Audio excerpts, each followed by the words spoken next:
नमस्कार दोस्तों, स्वागत है आपका ए ज्ञान गली में। तो हमने शुरू की थी भौतिक भूगोल की एक सीरीज। तो पिछले वीडियो में हमने देखा था संरचना के बारे में। तो आज हम जानेंगे भूकंप के बारे में।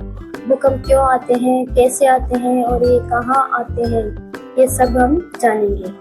तो दोस्तों, क्या आपने कभी सोचा है कि कुछ ही सेकंड में एक पूरा शहर मलबे में कैसे बदल जाता है? आखिर जिस धरती पर हम रोज चलते हैं अचानक इतनी जोर से क्यों कांपने लगती है? क्या भूकंप को पहले से ही पहचाना जा सकता है?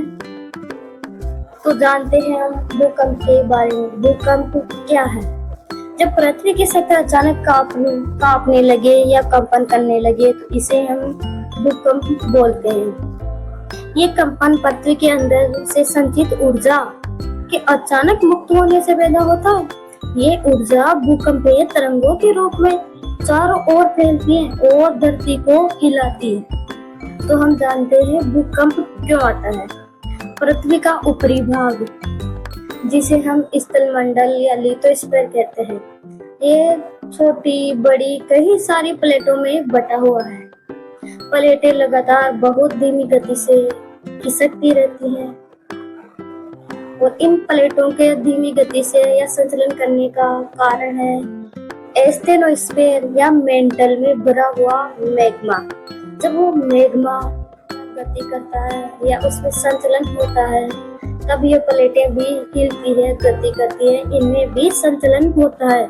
जब दो प्लेटें आपस में टकराती हैं, अलग होती है या एक दूसरे के साथ रगड़ खाती है तो उनके बीच जो तनाव होता है, जब ये तनाव बहुत अधिक हो जाता है तो चट्टानें टूट जाती है और अचानक ऊर्जा निकलती है। यही ऊर्जा भूकंप का कारण बनती है। जब ये ऊर्जा अचानक निकलती है, जहाँ पे ये सबसे पहले देखी जाती है या जहाँ सबसे पहले ये ऊर्जा देखी जाती है, जहाँ सबसे पहले चट्टान टूटती है, जहाँ से भूकंप की शुरुआत होती है, उस बिंदु या उस स्थान को हम बोलते हैं फोकस हाइपोसेंटर या भूकंप मूल। इसके जस्ट ऊपर स्थल पर एक बिंदु होता है जहाँ पे सबसे पहले भूकंपीय तरंगे पहुँचती है। उसको बोलते हैं हम अधिकेंद्र या एपिसेंटर। ये ऊपर धरातल पर होता है और सबसे ज्यादा विनाश यहीं पर होता है। हम जानते हैं भूकंप को कैसे मापते हैं। भूकंप को मापने के लिए सिस्मोग्राफ स्केल का यूज किया जाता है। ये दो प्रकार से मापा जाता है, एक तो रिएक्टर स्केल और एक मार्केली स्केल। रिएक्टर स्केल पर हम मापते हैं भूकंप की ऊर्जा और मार्केली स्केल पर हम मापते हैं भूकंप की तीव्रता। तो हम जानते हैं भूकंपीय तरंगों के बारे में। ये होती हैं दो प्रकार की, एक तो भूगर्भिक तरंगे और एक धरातलीय तरंगे। भूगर्भिक तरंगों के दो प्रकार होते हैं, एस तरंगे और पी तरंगे। और धरातलीय तरंगों के भी दो प्रकार होते हैं, आर तरंगे और एल तरंगे। आर को हम रेले कहते हैं और एल को हम लव तरंगे कहते हैं। तो हम सबसे पहले जानते हैं भूगर्भीय तरंगों के बारे में। बस से निकलती हैं और अधिकेंद्र या एपिसेंटर पर पहुंचती है। भूगर्भीय तरंगे दो प्रकार की है, ये तो आप जानते हैं। पी तरंगे जिसे हम प्राथमिक तरंगे कहते हैं, एस तरंगे जो द्वितीयक तरंगे होती है। तो सबसे पहले जानते हैं हम पी तरंगे या प्राथमिक तरंगे के बारे में। तो पी तरंगे सबसे पहले पहुंचती है, ये एक सीधी रेखा में चलती है। इसको हम बोल सकते हैं संपीड़ात्मक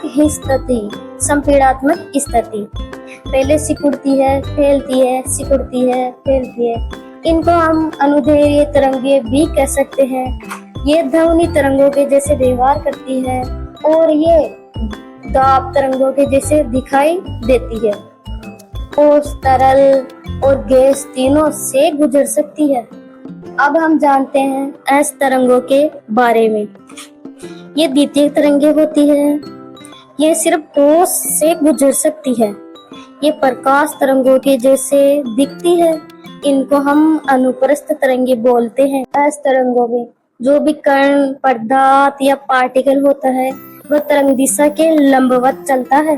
तो अब हम जानते हैं इन तरंगों के छाया क्षेत्र के बारे में। छाया क्षेत्र वो क्षेत्र होता है जहाँ पर ये भूकंपीय तरंगे पहुंच नहीं पाती।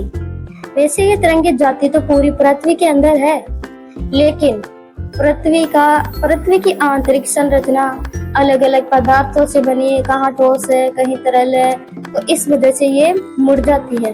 ये मुड़ने के बाद जो क्षेत्र बचता है उसे ही हम छाया क्षेत्र बोलते हैं। इस तरंगों के बारे में देखते हैं तो ये सिर्फ ठोस से गुजर सकती है, तो ये ठोस तक ही पहुंच पाती है। जब ये बाह्य कोर के आसपास जाती है तो ये वहीं रुक जाती है, क्योंकि हमारा बाह्य कोर तरल पदार्थों से बना हुआ है। जानते हैं पी तरंगों के छाया क्षेत्र के बारे में।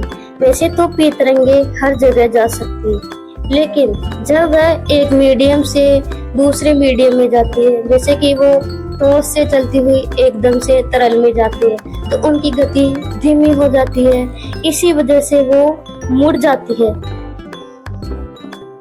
मुड़ने की वजह से उनका छाया क्षेत्र बन जाता है। और पी तरंगों का छाया क्षेत्र माना जाता है लगभग 105 डिग्री से लगभग 145 या 142 डिग्री तक।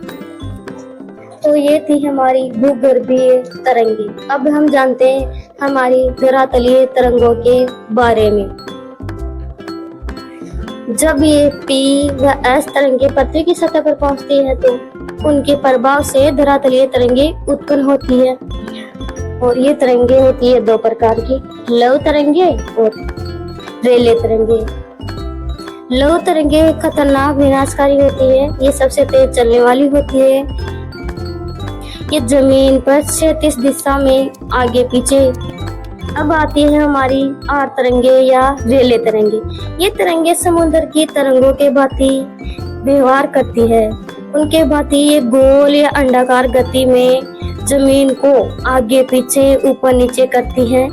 भूकंप के दौरान महसूस होने वाले अधिकांश झटके इन्हीं तरंगों के कारण होते हैं। तो ये था हमारा भूकंप। उम्मीद है आपको ये वीडियो पसंद आई होगी। अगर वीडियो अच्छी लगी हो तो लाइक करें, चैनल को सब्सक्राइब करें और ऐसे ही रोचक जानकारी के लिए जुड़िए के ज्ञान गली से। मिलते हैं अगली वीडियो में ज्वालामुखी के साथ। धन्यवाद।